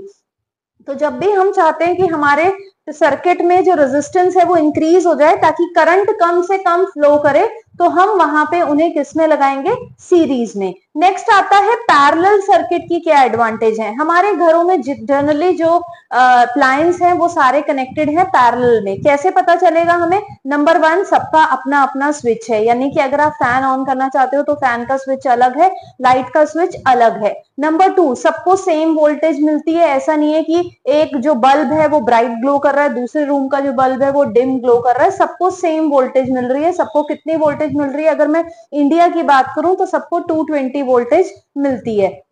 नेक्स्ट, अगर एक अप्लायंस किसी वजह से काम करना बंद कर दे, उसमें शॉर्ट सर्किट हो गया या उसमें ओवर हीटिंग हो गई, कुछ भी हो गया, तो वो अप्लायंस अगर बंद हो गया तो बाकी जो घर के सारे अप्लायंस है वो सारे काम करते रहेंगे।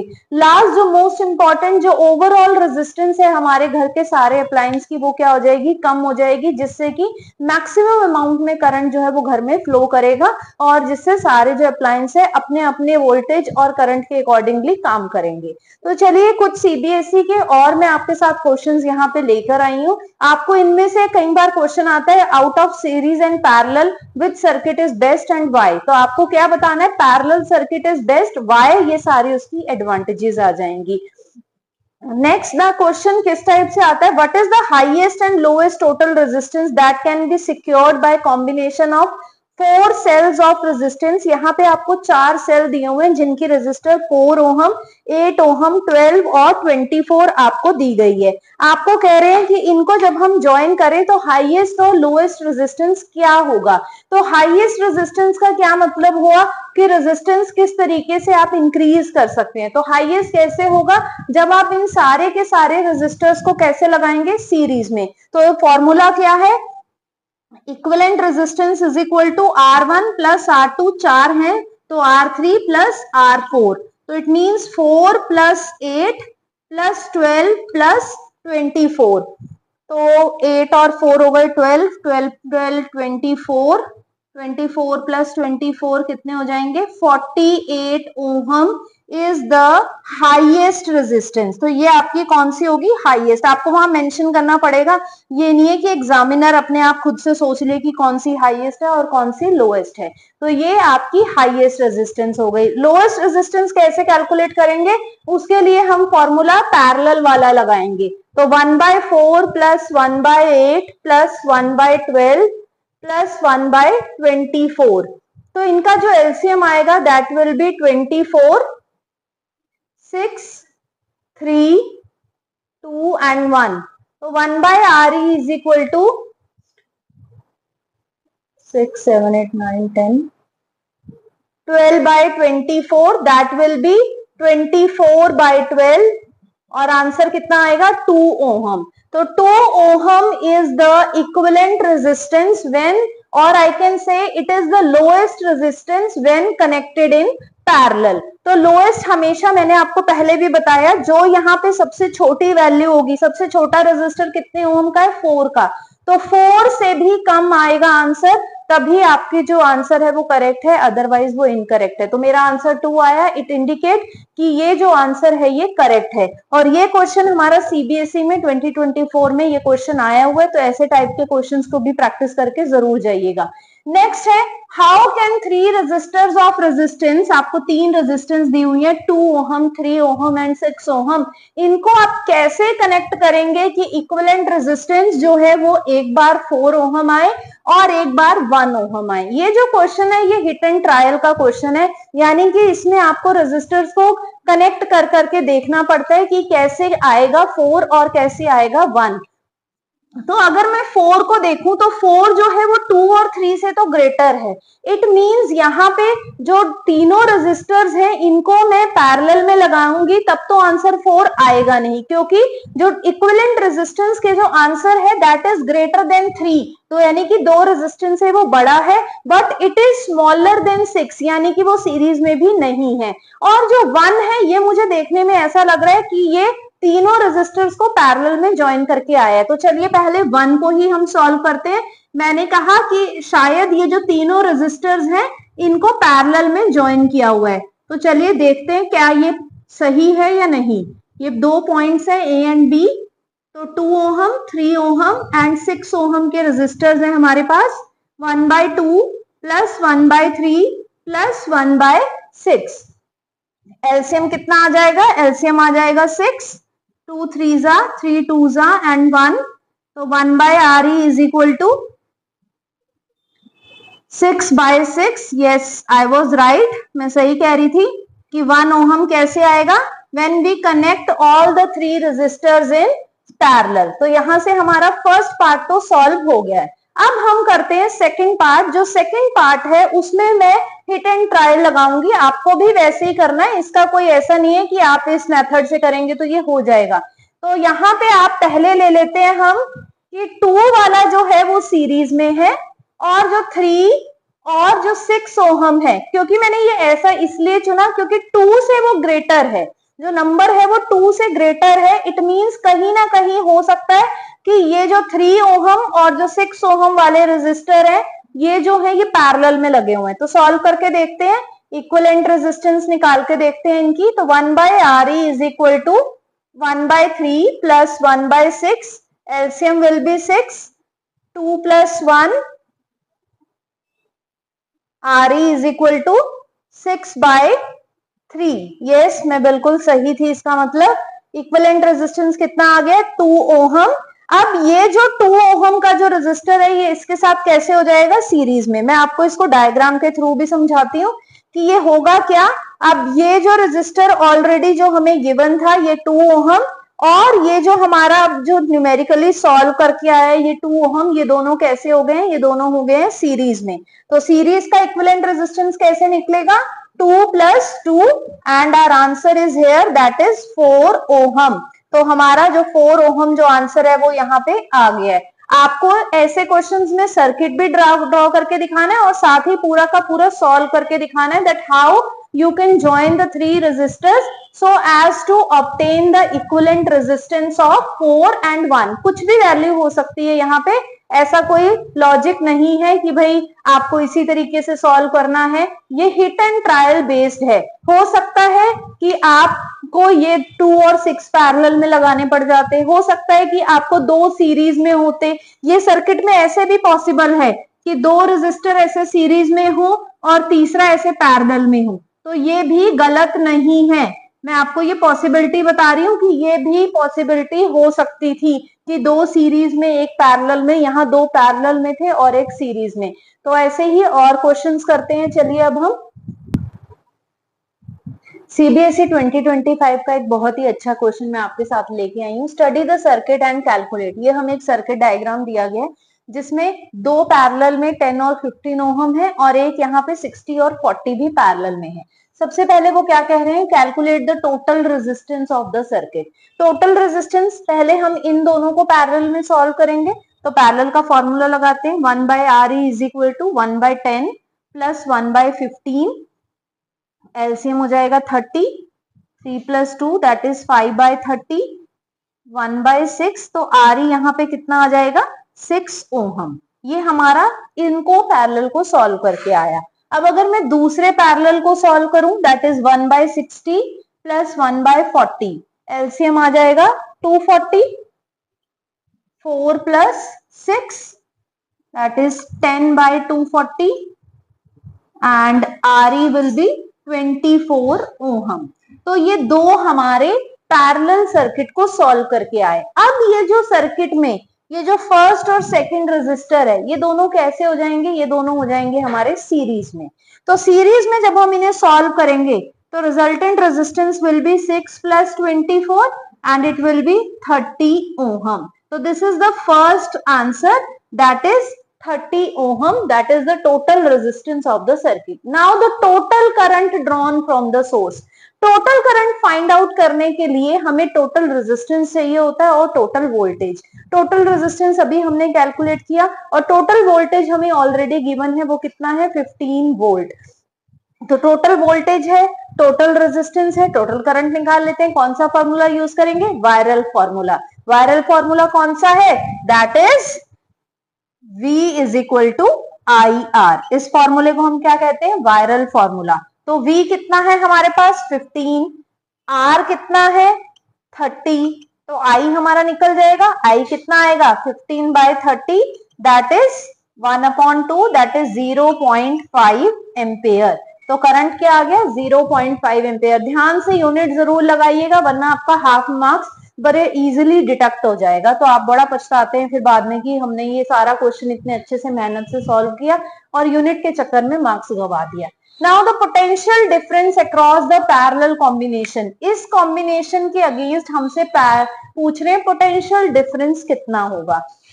नाउ अब हमें पता है कि ये जो पोटेंशियल डिफरेंस इस पूरे सर्किट, मान लो ये A पॉइंट है, ये B पॉइंट है, तो जो पोटेंशियल डिफरेंस 10 के पास होगा वही 15 के पास होगा, क्योंकि हमें पता है पैरेलल कॉम्बिनेशन में जो करंट की जो वैल्यू है वो सेम रहती है, सॉरी जो पोटेंशियल की जो वैल्यू है, वोल्टेज की जो वैल्यू है वो सेम रहेगी, बट करंट वेरी करेगा। यानी कि अगर पूरे सर्किट में यहां से 0.5 एम्पेयर का करंट आ रहा है तो वो बाद में जाके 2 में डिवाइड हो जाएगा depending upon the resistor, but जो वोल्टेज है वो दोनों की सेम रहने वाली है। तो सेम वोल्टेज को निकालना कैसे है, सेम वोल्टेज को निकालने के लिए सबसे पहले हमारे पास जो पोटेंशियल जो हमने रेजिस्टेंस निकाली थी हम उसको यूज करेंगे।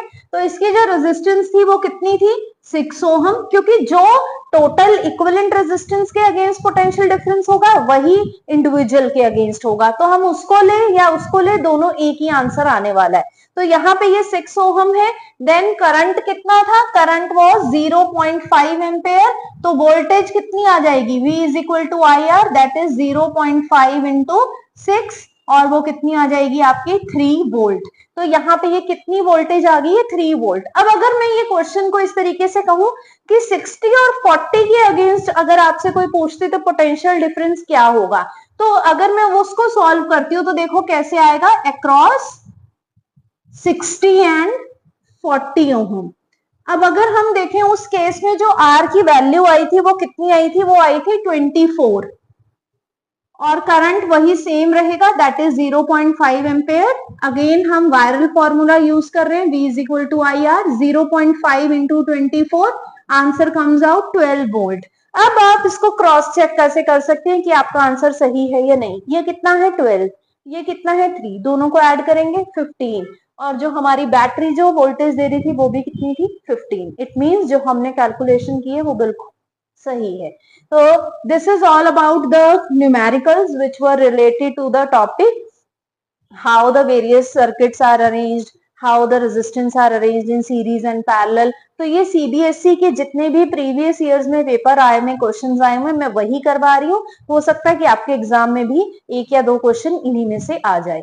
तो चलिए अब चलते हैं नेक्स्ट टॉपिक की तरफ, जिसका नाम है electric power. Electric power is the rate at which electric energy is consumed, यानी कि हम इलेक्ट्रिकल एनर्जी को कितनी टाइम के लिए हम उसको कंज्यूम कर रहे हैं, वो कहलाता है हमारा इलेक्ट्रिक पावर। इलेक्ट्रिक पावर के वैसे तो बहुत सारे फॉर्मूले हैं, बट जो मेन फॉर्मूला है वो है P is equal to VI। क्योंकि अगर आपको ये फॉर्मूला लर्न है, ये 2 फॉर्मूले आप इनसे ड्राइव कर सकते हैं, मैं आपको सिखाऊंगी कैसे। तो P is equal to VI, इस फॉर्मूले को बस आपको याद करना है, बाकी फॉर्मूले आप ऑटोमेटिकली वायरल फॉर्मूले से आप यहाँ पे लगा सकते हैं। कैसे, चलिए सीखते हैं। P is equal to VI। अगर मैं V की जगह अगर मैं IR लिख दूं तो कोई प्रॉब्लम तो नहीं है। V की जगह अगर मैंने IR लिखा तो IR इंटू I हो जाएगा, तो पावर निकालने का फॉर्मूला क्या हो गया, I स्क्वायर R। तो आ गया हमारे पास ये वाला फॉर्मूला। अब अगर मान लो मेरे को एक क्वेश्चन गिवन है जहां पे करंट गिवन ही नहीं है, तो मैं करंट की जगह पे मैं कैसे उसको लूंगी, मैं I की जगह पे V बाय R लिख दूं। तो मैंने अगर करंट की जगह पे V बाय R लिखा तो फॉर्मूला क्या हो जाएगा, V स्क्वायर बाय R। तो हो गए ना ड्राइव आपके दोनों फॉर्मूले by using P is equal to VI। तो सिर्फ एक ही फॉर्मूले को हमें याद रखना है, वो है P is equal to VI, और बाकी 2 फॉर्मूले हम ऑटोमेटिकली उससे ड्राइव कर सकते हैं। पावर का सिंबल है P, पावर का जो SI यूनिट है वो क्या है, वॉट। SI यूनिट है वॉट। बट जब हम इलेक्ट्रिकल एनर्जी की बात कर रहे हैं, जब हम इलेक्ट्रिसिटी चैप्टर में डील कर रहे हैं, तो हम वॉट यूनिट यूज नहीं करते। क्यों, क्योंकि जब हम वॉट यूनिट यूज कर रहे हैं तो हम क्या कहते हैं कि power is equal to work done upon time. तो वर्क डन यहाँ पे हम किस में ले रहे हैं, हम यहाँ पे वर्क डन ले रहे हैं इनटू जूल, और टाइम किस में ले रहे हैं, सेकंड्स में। तो सेकंड जो है बहुत ही छोटा यूनिट है, और हम कोई भी अप्लायंस को सेकंड्स के लिए नहीं चलाते, हम उन्हें कुछ घंटों के लिए चलाते हैं। इसीलिए हम एक बड़ा यूनिट यूज करते हैं पावर का, जिसका नाम है किलोवॉट। क्या नाम है, किलोवॉट। ऐसा यूनिट वॉट है, बट जो बिगर यूनिट है वो है किलोवॉट। 1 वॉट में जो 1/1000 किलोवॉट होंगे, ठीक है। तो एक CBSE 2024 का एक क्वेश्चन है हमारे पास, define electric power express in terms of potential difference and resistance. तो डिफाइन इलेक्ट्रिक पावर की डेफिनेशन यही हो जाएगी, rate at which electrical energy is consume and express in terms of V and R। यानी कि आपको वो फॉर्मूला यूज करना है पावर का जिसमें वोल्टेज और रेजिस्टेंस दोनों हो। तो वो फॉर्मूला ये है, that is P is equal to V square by R। तो चलिए अब इससे रिलेटेड एक क्वेश्चन कर लेते हैं। In the given circuit calculate the power consumed in what in the resistance of 2 ohm. अब हमें एक सर्किट दिया हुआ है जिसके अंदर 1 ओहम और 2 ओहम के 2 रेजिस्टर हैं, दोनों कैसे लगे हुए हैं, सीरीज में। सीरीज में ये दोनों लगे हुए हैं, मुझसे पूछ रहे हैं कि ये जो 2 ओहम का रेजिस्टर है इसकी आपको पावर कैलकुलेट करनी है। और गिवन क्या हुआ है, मुझे गिवन है सिर्फ वोल्टेज, मेरे पास ना तो करंट है और ना ही वोल्टेज है कि इसके पास कितनी वोल्टेज आ रही है। तो चलिए अब हम जितना हमने अभी तक स्टडी की है उसके बेसिस पे इस न्यूमेरिकल को सॉल्व करेंगे। अब क्योंकि ये जो सर्किट है ये सीरीज में है, तो सीरीज में क्या सेम होता है, सीरीज में मैंने आपको लर्न करवाया था कि सीरीज में करंट सेम होता है। तो सीरीज में करंट सेम है बट मेरे पास तो करंट ही नहीं है, तो मुझे करंट निकालना पड़ेगा।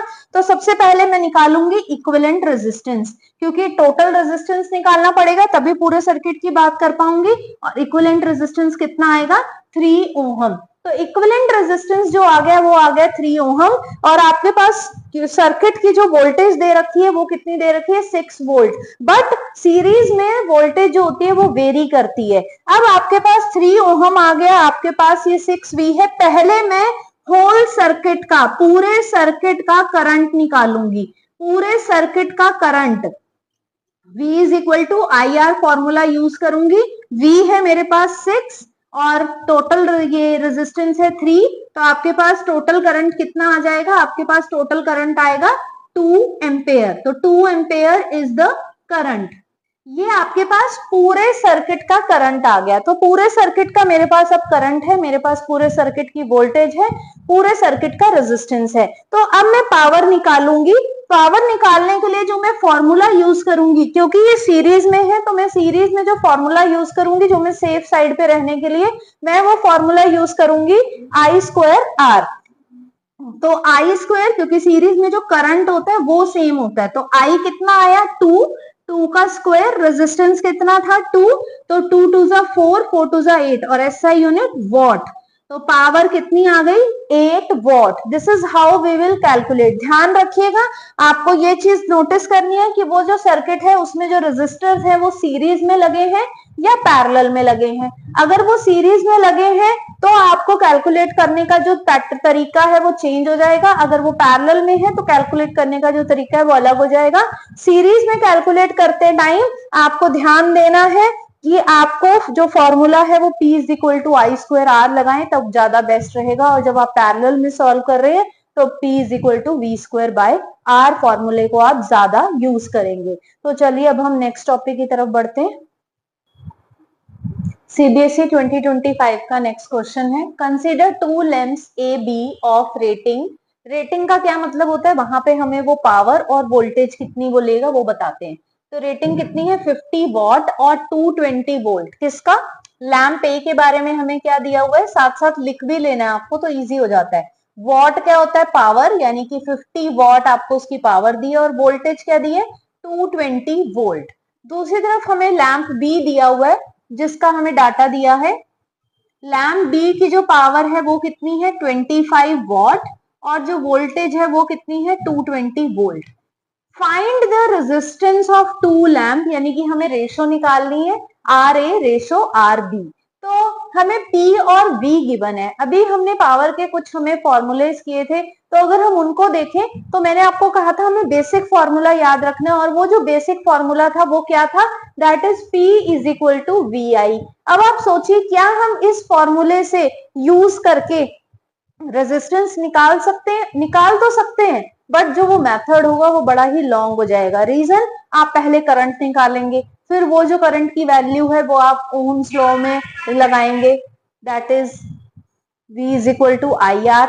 तो वो जो आप यूज करोगे तो वो गलत हो जाएगा, यानी कि लॉन्ग मेथड हो जाएगा। तो इट्स बेटर कि हम कोई शॉर्टकट लगाएं।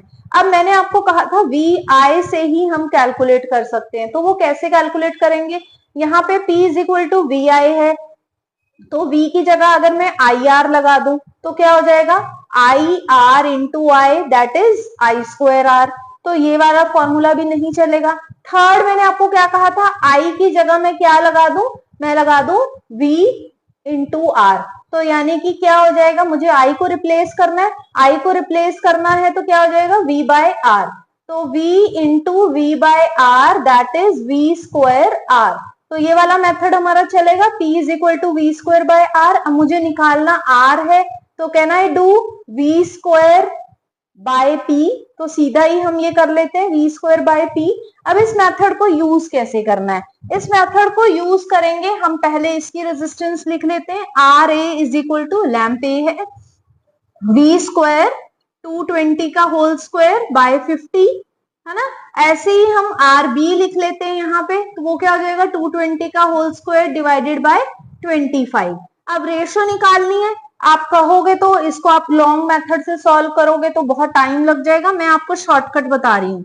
Are A by R B is equal to 220 whole square by 50 divided by 220 whole square by 25। अब देखिए 220 का होल स्क्वायर डायरेक्ट सीधा कट गया, तो बचा क्या हमारे पास 50 और 25, और ये कितना आ गया?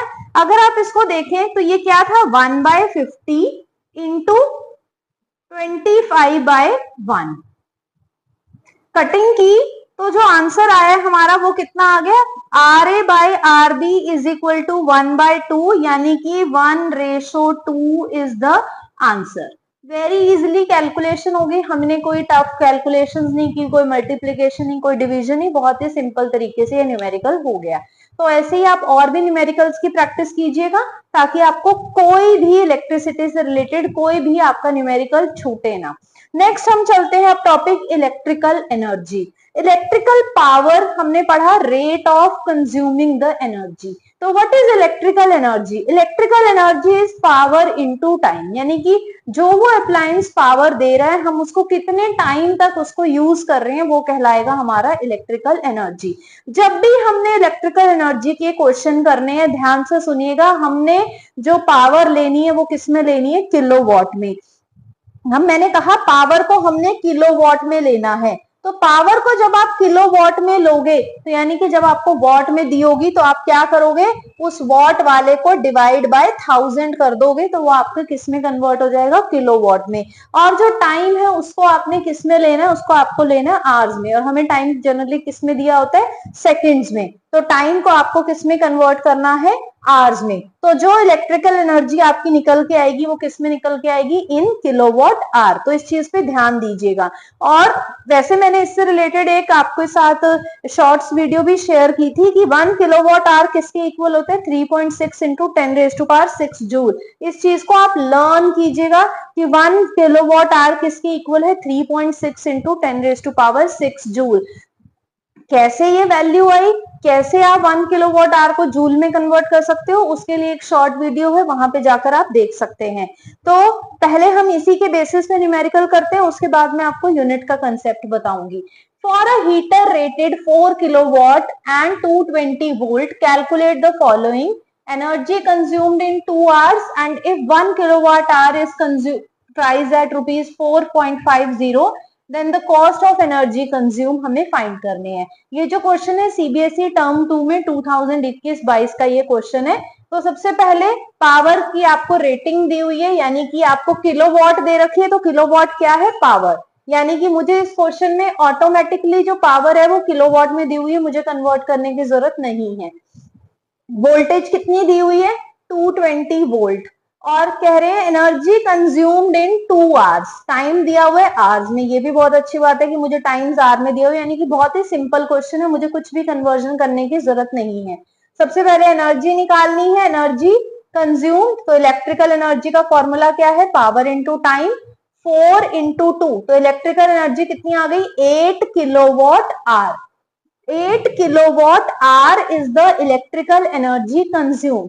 अब आपने कई बार अपने पेरेंट्स को बात करते हुए सुना होगा कि अब की बार तो बिजली का बिल बहुत ज्यादा आ गया, 200 यूनिट हमारे बिजली के फूक गए हैं, है ना, कि 200 यूनिट जो है हमने कंज्यूम कर लिए हैं। ये आज में हमने 10 यूनिट कंज्यूम कर लिए। तो वो जो 10, 200 ये वैल्यूज वो बात कर रहे होते हैं वो एक्चुअली है क्या? अगर हम इलेक्ट्रिसिटी चैप्टर से डील कर रहे हैं तो हम उन्हें जो यूनिट है they are actually the kilowatt hour. Unit क्या है? एक unit 1 kilowatt hour electrical energy के इक्वल है, यानी कि आपके जो अप्लायंस जो आपने यूज किया उस अप्लायंस ने 1 घंटे में 1 किलोवाट की जो इलेक्ट्रिसिटी है, वो एनर्जी है, वो कंज्यूम कर ली। तो यहाँ पे जो क्वेश्चन है, यहाँ पे दिया हुआ है कि जो रेट है वो 4.50 है। तो जो यहाँ पे क्वेश्चन दिया हुआ है उसके अकॉर्डिंगली एक यूनिट का जो अमाउंट है, एक यूनिट 4.50 की है। ये तो बहुत ही चीप दिखा रहे हैं, वैसे हमारे यहाँ पे तो इतनी है नहीं है। तो 1 किलोवाट आवर जो है वो है ₹4.50। 1 किलोवाट आवर उन्होंने दिया है कि 4.50 रुपए का है। तो cost of electrical energy consume हमें निकालनी है।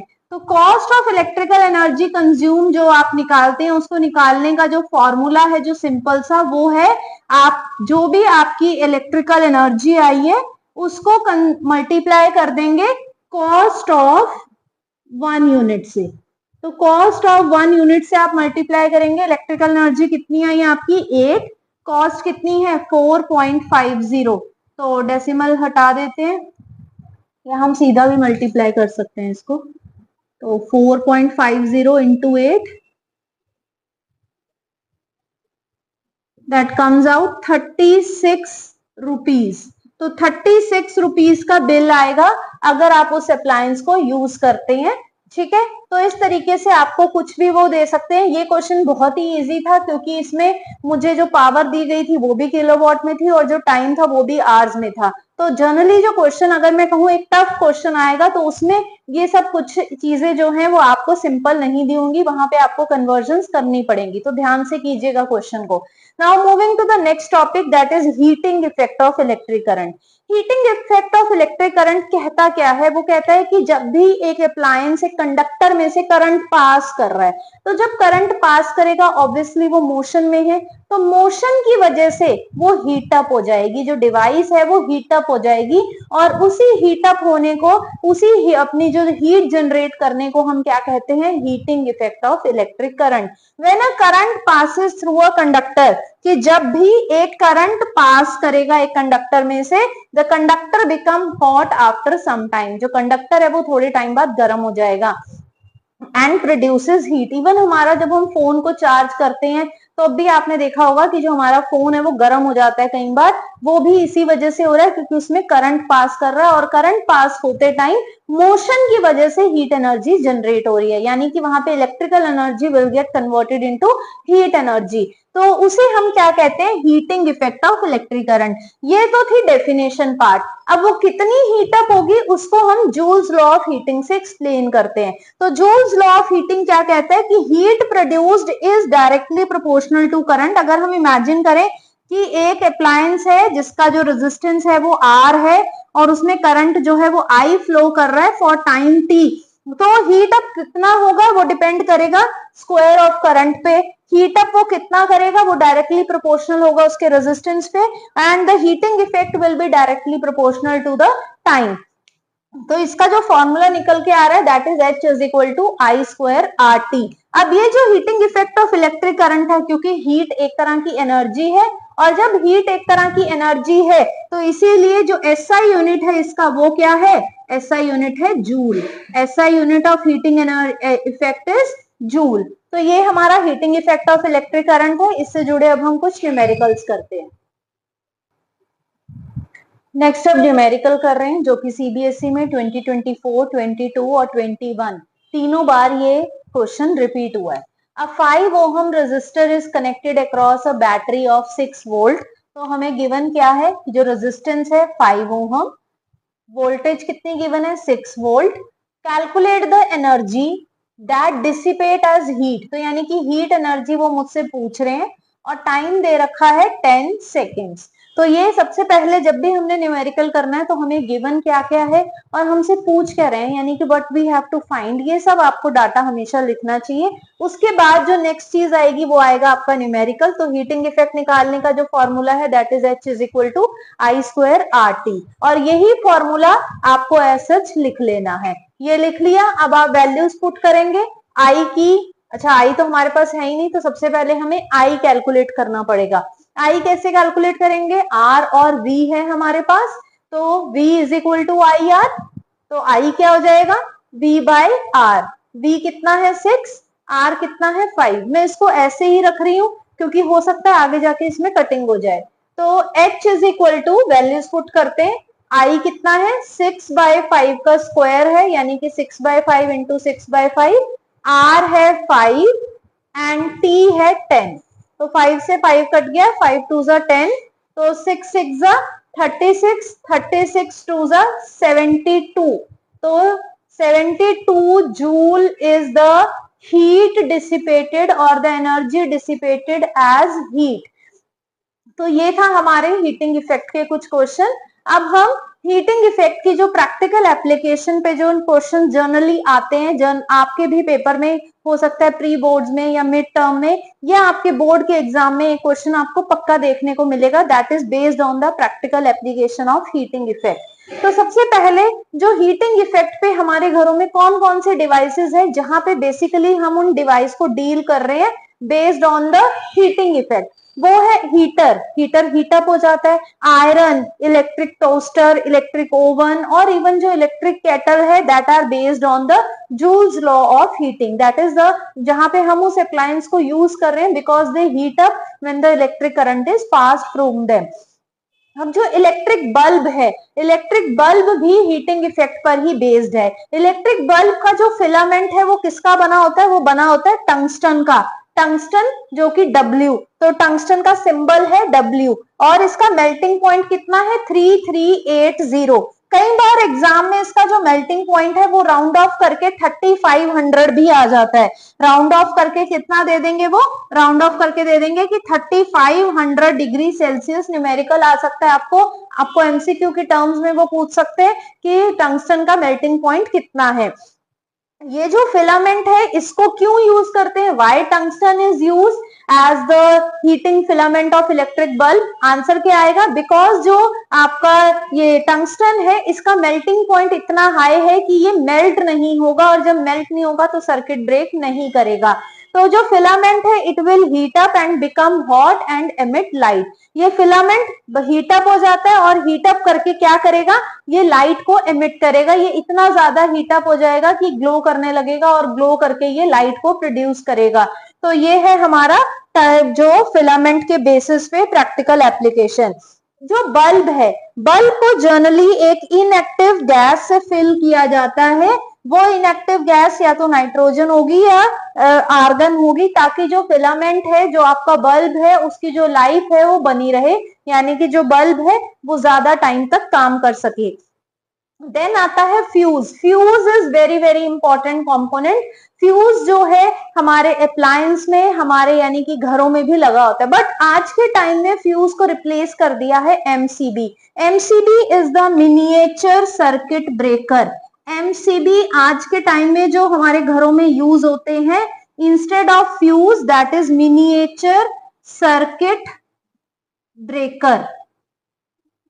इसके बारे में हम डिटेल में पढ़ेंगे हमारे chapter magnetic effect of electric current में। एमसीबी जब आप कई बार देखते हैं कि हमारे कई बार कोई अप्लायंस में शॉर्ट सर्किट हो जाता है, तो हम जब अपने मेन मीटर में जाकर देखते हैं तो उसमें जो स्विच होता है वो नीचे को गिर जाते हैं। वो जो नीचे गिर जाते हैं वो क्या है, एमसीबी। हम अपने फिर सर्किट को रिपेयर करते हैं, जो भी हमारा अप्लायंस है उसको ठीक करते हैं, उसके बाद हम एमसीबी को ऊपर कर देते हैं। बट पुराने जमाने में और इवन आज भी कई जगह पे फ्यूज यूज होता है। जो फ्यूज है that is based on the heating effect of electric current, और जो एमसीबी है it is based on the magnetic effect of electric current. तो सबसे पहले आपको इनका प्रिंसिपल जरूर पता होना चाहिए कि कौन सा अप्लायंस किस प्रिंसिपल पे काम कर रहा है।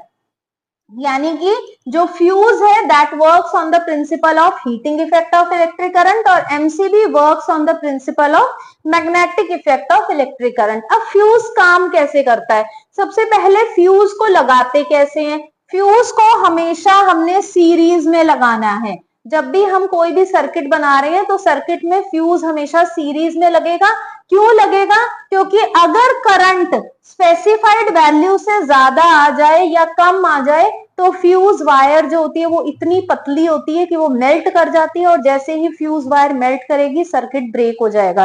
कैसे, अगर मैं इसको आपको डायग्राम के थ्रू बताऊं, जैसे मान लो ये एक फ्यूज है, फ्यूज के अंदर यहाँ पे ये ऐसे एक वायर लगी हुई है और ये यहाँ पे मेन सर्किट से हमारे जुड़ी हुई है। तो अगर मान लो कि करंट जो है उस अप्लायंस को करंट चाहिए था 5 एम्पेयर का और करंट आ जाता है 7 एम्पेयर का। तो जैसे ही 7 एम्पेयर का करंट आएगा तो ये जो फ्यूज वायर है ये इतनी पतली है कि ये हीट अप होके ये मेल्ट कर जाएगी और मेल्ट करके ये सर्किट यहाँ से ऐसे टूट जाएगा, यानी कि ये यहाँ से ये ऐसे ब्रेक हो जाएगा। तो फर्दर जो करंट है वो नहीं जा पाएगा और जो हमारे अप्लायंस है वो बच जाएगा। यानी कि जो फ्यूज है that's main function is to protect our appliance, to protect our circuit, our home from the unnecessary current or from the any kind of electrical damage. Generally जो फ्यूज आते हैं वो 1 ampere 2 3 depending upon the current requirement of the appliance वो fuse लगे होते हैं। तो by this हमारा चैप्टर इलेक्ट्रिसिटी कंप्लीट हो गया है। मैंने आपके साथ सारे प्रीवियस ईयर क्वेश्चन डिस्कस किए हैं, इसी वजह से वीडियो थोड़ी सी लंबी भी हो गई है। बट फिर भी अगर आपको कोई भी क्वेश्चन में, कोई भी न्यूमेरिकल में या थ्योरी पार्ट में कोई भी डाउट आता है तो आप मुझे कमेंट करके अपने डाउट्स को क्लियर कर सकते हैं। और नेक्स्ट आप किस चैप्टर पे वीडियो चाहते हैं ये भी मुझे कमेंट बॉक्स में जरूर बताइए। वीडियो को ज्यादा से ज्यादा शेयर कीजिए ताकि कोई भी बच्चा इस चैप्टर में किसी भी तरीके की कोई भी प्रॉब्लम फेस ना करे। Thank you.